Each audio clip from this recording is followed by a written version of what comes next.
प्रणाम विद्यार्थी मित्रों। माधव विद्या संकुल द्वारा प्रस्तुत ऑनलाइन टीचिंग में आप सौ विद्यार्थी मित्रों स्वागत है। मित्रों, हिंदी में पाठ 5 सवाल बानमल के जवाब डॉक्टर कलाम के ए विषय आपणे चर्चा करी।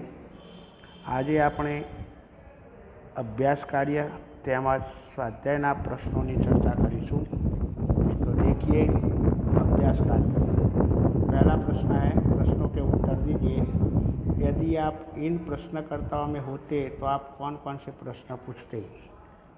यदि आप इन प्रश्नकर्ताओं में से होते तो डॉक्टर कलाम से आप कौन कौन से प्रश्न पूछते? उत्तर: यदि मैं इन प्रश्नकर्ताओं में होता तो डॉक्टर कलाम से निम्नलिखित प्रश्न पूछता। देश में सब संसाधन सुलभ होने पर भी अभी तक हम विकसित राष्ट्रों की श्रेणी में क्यों नहीं आए हैं?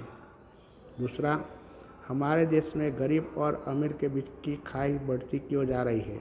और तीसरा, विदेशी बैंकों में जमा काला धन भारत लाने में सरकार असक्षम क्यों है? दूसरा प्रश्न, डॉक्टर कलाम ने अपने बचपन की कौन सी यादगार घटना सुनाई? डॉक्टर कलाम ने अपने बचपन की कौन सी यादगार घटना सुनाई? उत्तर है, कलाम जब 5वीं कक्षा में थे तब की एक घटना उन्हें याद है। उनके शिक्षक श्री शिव सुब्रमण्यम अय्यर विद्यार्थियों को बता रहे थे कि कोई पक्षी कैसे उड़ता है। वे विद्यार्थियों को रामेश्वरम के समुद्र तट पर ले गए और वहां उन्होंने विद्यार्थियों को उड़ने की क्रिया का जीवन उदाहरण बताया। डॉक्टर कलाम जब 5वीं कक्षा में थे तो उनके शिक्षक श्री शिव सुब्रमण्यम अय्यर पक्षी कैसे उड़ता है वो दिखाने के लिए सभी बच्चों को रामेश्वरम के समुद्र तट पर ले गए और वहां पक्षी उड़ने का जीवंत उदाहरण बताया। डॉक्टर कलाम इस घटना का गहरा असर हुआ था। इससे उन्हें विज्ञान पढ़ने की प्रेरणा मिली। इस यादगार घटना से उनको जीवन में बहुत परिवर्तन आया और विज्ञान पढ़ने की प्रेरणा भी प्राप्त हुई। आगे का प्रश्न है, आपकी यादगार घटना बताइए। आपकी यादगार घटना बताइए। गर्मी की छुट्टियां थी। मैं अपने गांव गया हुआ था। गांव के पास नदी थी। मेरा बड़ा भाई अच्छा तैराक था। मैं भी नदी में तैरना चाहता था लेकिन डरता था। मेरा भाई मुझे नदी किनारे ले गया और बातें करने लगा। इसी बीच उसने मुझे धक्का दिया और मैं नदी में जा गिरा। डूबने के डर से मेरे हाथ पांव चलने लगे। मैं किनारे तक आ गया। भाई ने कहा, क्यों डरते हो? इसी तरह पानी में हाथ पैर हिलाते रहो, डरो मत, डूबोगे नहीं। डूबने लगोगे तो मैं बचा लूँगा। बस फिर क्या था, मैं निडर होकर पानी में हाथ पैर हिलाता रहा एवं इधर से उधर और उधर से इधर चक्कर लगाता रहा। उसी दिन मैं तैरना सीख गया। बचपन की यह घटना मैं अभी तक भूला नहीं हूँ। आगे का प्रश्न, अपना लक्ष्य प्राप्त करने के लिए आप क्या क्या करते हैं? अपना लक्ष्य प्राप्त करने के लिए आप क्या क्या करते हैं? आज हमारे देश में डॉक्टरों और इंजीनियरों की कमी नहीं है। आज हमारे देश में बहुत सारे इंजीनियर और डॉक्टर हैं। कमी है अच्छे वैज्ञानिकों की। हमारे देश में अच्छे वैज्ञानिकों की कमी है।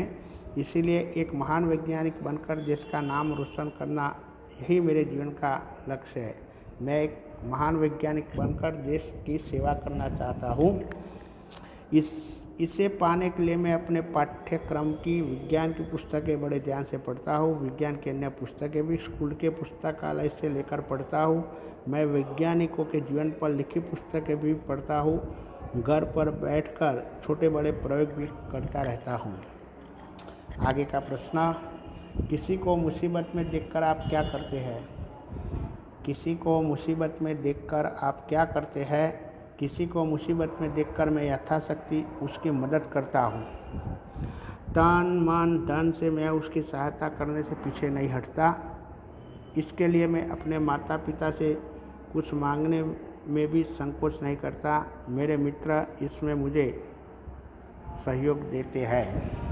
दूसरा प्रश्न है, परिच्छेद को शुद्ध रूप से पढ़िए और लिखिए। यहाँ पर एक परिच्छेद दिया है, ये परिच्छेद को पढ़कर शुद्ध रूप से मतलब कि मरोड़दार अक्षरों में फिर से लिखना है, मतलब कि अनुलेखन करना है। यह परिच्छेद आप शुद्ध रूप से लिखना। आगे का प्रश्न है, बचपन में हमें किस भाषा को प्रमुखता देनी चाहिए, मातृभाषा या अंग्रेजी, क्यों?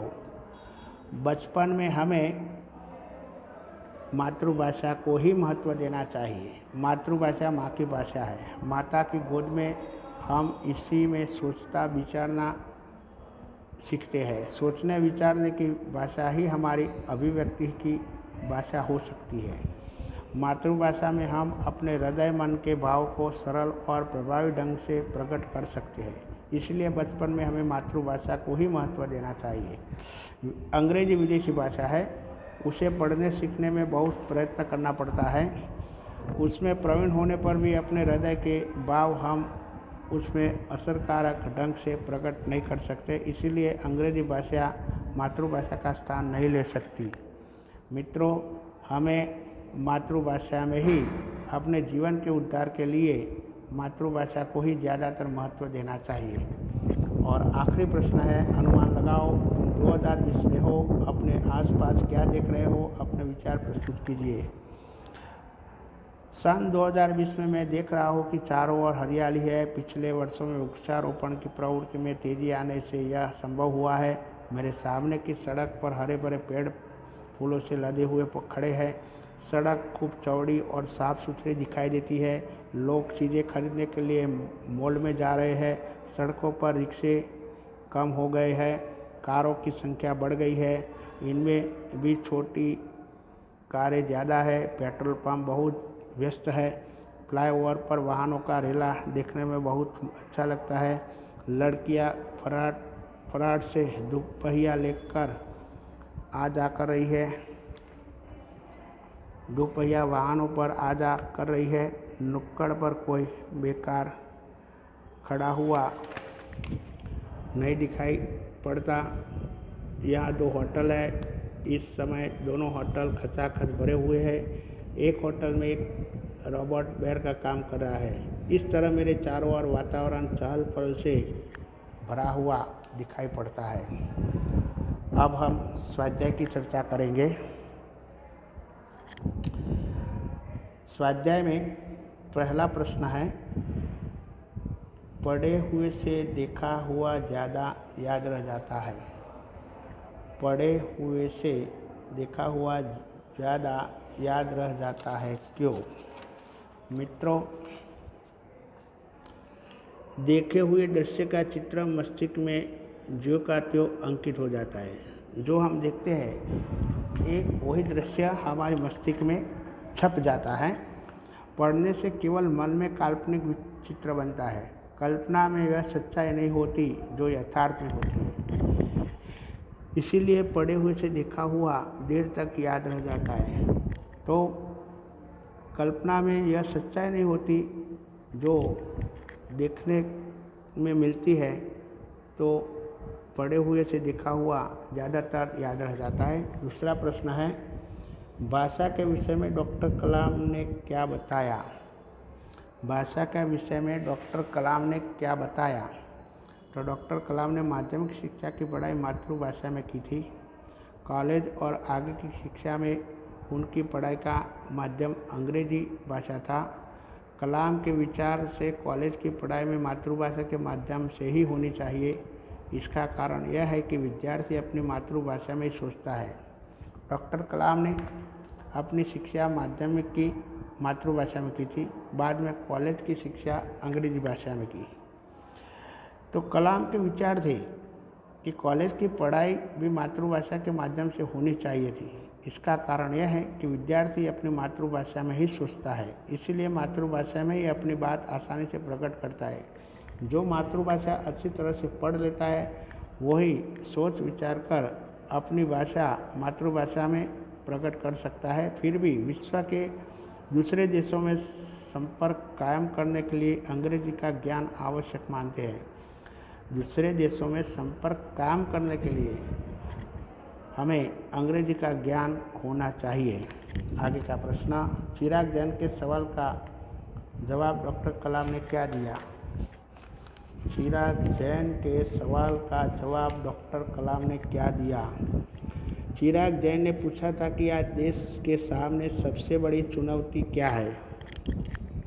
डॉक्टर कलाम ने उत्तर दिया कि भारत को सन 2020 तक एक विकसित राष्ट्र बनाना और देश के 1 अरब से अधिक नागरिकों को सुखी बनाना ही आज देश के सामने सबसे बड़ी चुनौती है। भारत एक बड़ा देश है, भारत की आबादी भी ज़्यादा है, 1 अरब से ज़्यादा है। तो भारत को सन 2020 तक विकसित राष्ट्र बनाना और 1 अरब से ज़्यादा नागरिकों को सुखी बनाना ही आज देश के सामने सबसे बड़ी चुनौती रही है। राष्ट्र विकास में महिलाओं का क्या योगदान है? राष्ट्र विकास में महिलाओं का क्या योगदान है? तो आज महिलाएं हर एक क्षेत्र में आगे हैं।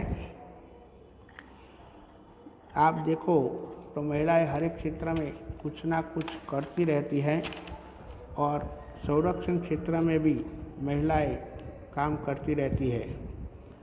तो महिलाएं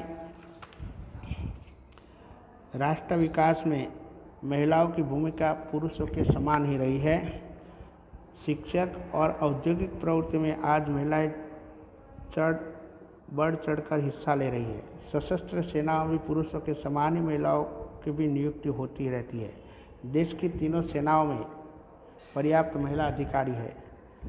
देश की 3 सेनाएं, हवाई सेना, जल सेना और भूमि दल, यानी कि इन 3 सेनाओं में महिला अधिकारी है। सेना के लिए विभिन्न उपकरण बनाने में भी महिलाएं काम कर रही है।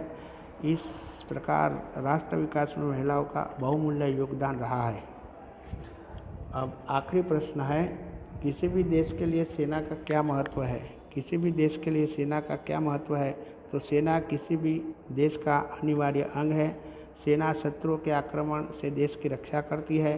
देश में कई विद्रोह होने पर सेना उसे दबाती है। देश में आतंकवादी घुस आए तो और पुलिस उनसे निपटने में सक्षम न हो तो सेना के जवान ही उनसे निपटते हैं। देश में कई भीषण आग, बाढ़ या भूकंप आया हो तो सेना संकट में पड़े लोगों को सहायता करते हैं। इस प्रकार बाहरी या भीतरी संकट में सेना ही देशवासियों की सेवा करती है। देश की सेना हर एक मुसीबतों में देश के नागरिकों के लिए, उनके रक्षण के लिए हरदम तैयार रहती है। अब दूसरा प्रश्न है, मुहावरों का अर्थ देकर वाक्य में प्रयोग कीजिए। यहाँ पर 2 मुहावरे दिए हुए हैं। पहला मुहावरा है जी तोड़ मेहनत करना। जी तोड़ मेहनत करना, उसका अर्थ है बहुत मेहनत करना। वाक्य रचना, यह धंधा जमाने के लिए पिताजी ने जी तोड़ मेहनत की है। अब दूसरा मुहावरा है महारत हासिल करना। महारत हासिल करना का अर्थ है योग्यता प्राप्त करना। अब वाक्य, हमें हर एक मुसीबत को जीतने में आवश्यक महारत हासिल कर लेनी चाहिए। हमें हर एक मुसीबत को जीतने के लिए आवश्यक महारत हासिल कर लेनी चाहिए। तीसरा प्रश्न है, रूपरेखा के आधार पर कहानी लिखिए। यहाँ पर एक कहानी के कुछ मुद्दे बताए हैं। इस मुद्दे के आधार पर, रूपरेखा के आधार पर हमें कहानी लिखना है। एक ब्राह्मण स्त्री, नेवला पालना, पानी भरने को बाहर जाना, लौटने पर नेवले का मुंह खून से भरा हुआ देखना, बच्चे की हत्या की शंका, नेवले पर घड़ा पटकना, बच्चे को जिंदा पाना, पास ही मरा हुआ सांप पाना, पछतावा, सीख। तो यह कहानी बहुत जानी पुरानी है। तो इस कहानी को अच्छी तरह से लिखकर बाद में योग्य शीर्षक भी हमें लिखना है। अब आखिरी प्रश्न है, मातृभाषा में अनुवाद कीजिए। यहाँ पर एक पैराग्राफ दिया है, उस पैराग्राफ को हमें मातृभाषा यानी कि गुजराती में लिखना है। हमारे लिए संसार में सबसे अधिक मूल्यवान हमारा शरीर है। शरीर के द्वारा ही हम सभी कार्य करते हैं, इसीलिए शरीर का स्वस्थ रहना बहुत ज़रूरी है। शरीर को स्वस्थ रखने के लिए व्यायाम करना आवश्यक है। व्यायाम से शरीर मजबूत और सुडौल बनता है, अंग अंग में स्फूर्ति आती है, शरीर में आलस्य नहीं रहता। अब गुजराती ट्रांसलेशन देखिए।